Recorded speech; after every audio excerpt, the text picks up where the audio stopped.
I've spent more than 10 years sitting across the table from people who are either staring down retirement or already living in it. In that time, I've tested, tweaked, and thrown out well over 100 different income strategies. Some looked brilliant on a spreadsheet and fell apart the moment real life touched them. A market downturn, a surprise medical bill, a spouse who passed earlier than expected. Real life doesn't care about your projections. So today I want to share the 4 strategies that have actually held up, not in theory but in practice, year after year, with real families and real money. I'm Julia, a certified financial planner, and I run URS Advisory. And what I'm about to walk you through isn't a collection of clever tricks. It's a system.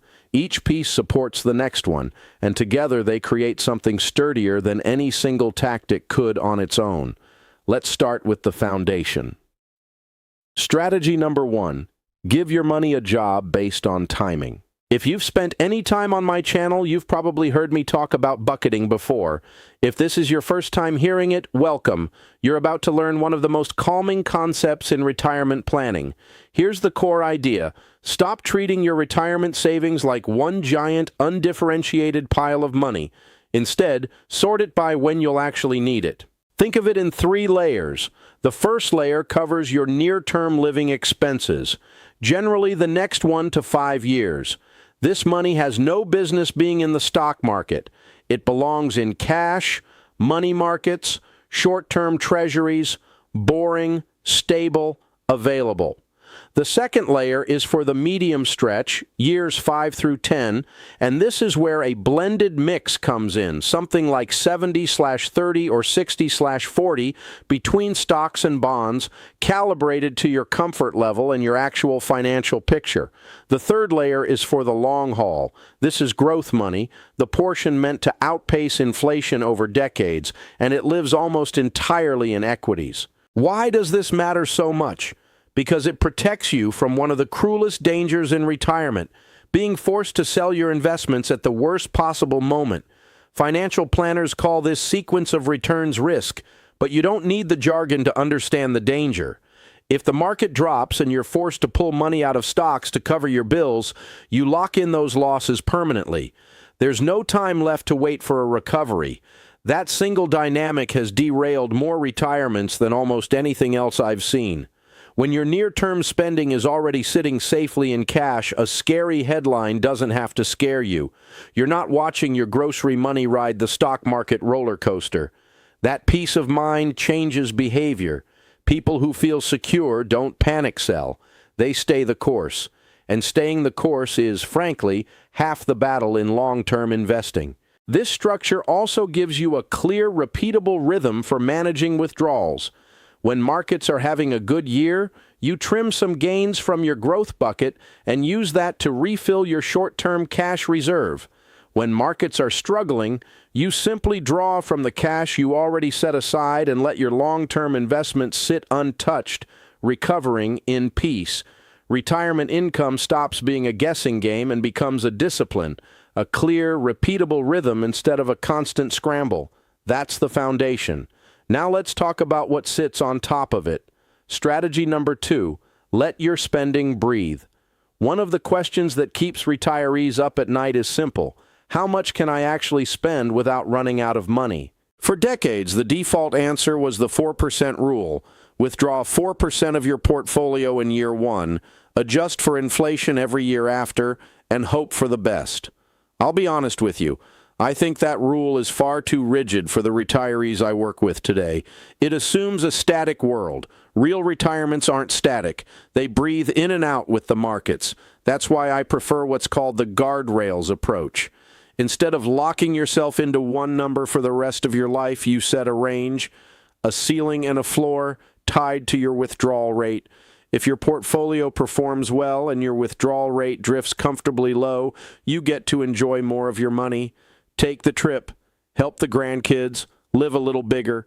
But if the market stumbles and your withdrawal rate creeps too high, you make a modest correction, not panic, just a course adjustment until things settle back down. A typical setup might start near a 5% withdrawal rate, with a lower guardrail around 4% and an upper one around 6%. You only make changes when you actually cross one of those lines. No drama, no overreacting to every market wiggle. What I love about this approach is that it responds to the world as it actually unfolds, rather than pretending every retiree will experience the exact same 20 or 30-year stretch of returns. And the research backs this up. Retirees who use a flexible, guardrails-based approach tend to enjoy more spending over their lifetime and face a lower risk of running dry, compared with those locked into a fixed, inflation-adjusted withdrawal every year. The plan bends instead of breaking. Let me make this real with an example. I worked with a couple, I'll call them Paul and Lynn, both 58, planning around a life expectancy of 90. Based on everything about their finances, their net worth, their income, their goals, their current portfolio of $5.3 million supports roughly $20,600 a month in spending. If their portfolio grows to north of $8.5 million, that number climbs to over $30,000 a month. But if markets turn rough and their balance falls to $3.1 million, they dial back to about $19,800 a month. Notice something important there. Even in the bad scenario, their spending barely moves. That's intentional. I set guardrails conservatively because I never want a client cutting their lifestyle dramatically just because the market had a rough quarter. We revisit these numbers twice a year, checking that nobody's overspending or, just as importantly, underspending out of fear. And what I see again and again is that clients using this approach feel calmer. Real certainty, even imperfect certainty, beats anxious guessing every time. So bucketing gives you stability. Guardrails give you a sensible, breathing spending plan. Now let's talk about the part almost nobody thinks about until it's too late: taxes. Strategy number 3, control what the IRS takes from you. Here's a hard truth. Taxes are often the single biggest hidden expense in retirement, and most people never run the numbers to see just how much control they actually have over that bill. Tax-aware withdrawal sequencing simply means choosing with intention which accounts you pull from each year and in what order to minimize what you owe over your entire retirement, not just this year. This decision ripples outward in ways most people don't expect. It can shift your tax bracket. It can determine whether more of your Social Security gets taxed. It can trigger higher Medicare premiums through what's known as IRMAA. It can change your capital gains rate, and it absolutely shapes how painful your required minimum distributions become down the road. The textbook advice, what I'd call the conventional wisdom version, says spend your taxable brokerage and cash accounts first, then move to tax-deferred accounts like IRAs and 401ks, and save your Roth accounts for last. That's not a bad starting point, but in real life, with real numbers, it's rarely the optimal path. The retirees who come out ahead are usually the ones pulling from multiple account types simultaneously, deliberately keeping their taxable income inside the most favorable range each year. In practice, that often means withdrawing from a pre-tax IRA in a year when your income happens to be lower, even if you don't technically need that cash for spending. Why would you take money you don't need? Because you're filling up a tax bracket while it's cheap to do so. If you don't use that low bracket now, it disappears, and you may find yourself years later staring down enormous required distributions that shove you into a much higher bracket, right around the same time Social Security kicks in and Medicare premiums start climbing. Sometimes a modest, manageable tax bill today is what saves you from a brutal one tomorrow. This is exactly where Roth conversions come in, and exactly why the years right after you retire, before Social Security and RMDs begin, are often the single best tax planning window you'll ever get. Your income is artificially low. You have room. You get to decide how to fill your own tax brackets instead of having the IRS decide for you. Done thoughtfully, Roth conversions during this stretch shrink your future RMDs, lower your lifetime tax exposure, and build up a pool of tax-free money you can tap later without disturbing your taxable income. But, and this matters, converting isn't a more is always better game. You have to watch where the lines are. Cross certain income thresholds and you can trigger sharply higher Medicare premiums, lose favorable treatment on capital gains, or knock yourself out of an ACA subsidy. A few dollars in the wrong direction can cost you real money. This is precision work, not guesswork. This is one of the most underused tools in retirement planning, mostly because people assume taxes become something you just absorb once the paychecks stop. They don't. You actually have more control over your tax picture in retirement than you ever had while working, but only if you use it before the window closes. Back to Paul and Lynn. If they convert assets up to the top of the 22% bracket between now at 58 and 62, right before Medicare's look-back period begins, they could save somewhere in the neighborhood of $1.6 million in taxes over their lifetime, assuming tax rates hold steady. Yes, they pay more up front, but they break even by around age 77, and from there, the savings compound.